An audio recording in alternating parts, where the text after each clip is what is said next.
చూసే కళ్ళలో దోషం లేకపోతే ఆ ముద్దులో ప్రేమ, ఆప్యాయత, అనురాగం మాత్రమే ఉన్నాయి. కానీ ఇది పాడు సమాజం కదా. ఇప్పటికే ఐష్ తెరపై పండించిన రొమాన్స్తోనే సగం సమాజం బుగ్గోలు నొక్కుంటుంది. అలాంటి సమాజం కళ్ళలో మరో సెల్ఫీ పడింది. ఇది చూసిన తర్వాత అతడెవరు అనేదే ఇప్పుడు మొదటి ప్రశ్న. అతడు సికిందర్ ఖేర్ అని బీజేపీ ఎంపీ కిరణ్ ఖేర్ తనయుడు. అనునిత్యం నీతులు విలువలు బోధించే అనుపమ్ ఖేర్కు స్టెప్ సన్. సినిమా కుటుంబానికి చెందిన వ్యక్తి కాబట్టి ఐష్కు one of the close friend. ఇటీవలే ఐష్ పుట్టినరోజు సందర్భంగా అతడు శుభాకాంక్షలు తెలుపుతూ ఈ ముద్దు ద్వారా అతడు ఆమెపై తన ఆప్యాయతను వ్యక్తీకరించాడంట.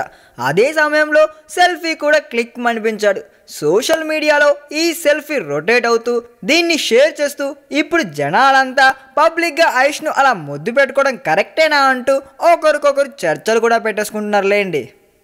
ఈ వీడియో మీకు నచ్చినట్లయితే సబ్స్క్రైబ్ చేయండి. ఫిలిమి స్టార్స్ బోలెడంత న్యూస్ బోల్డ్గా.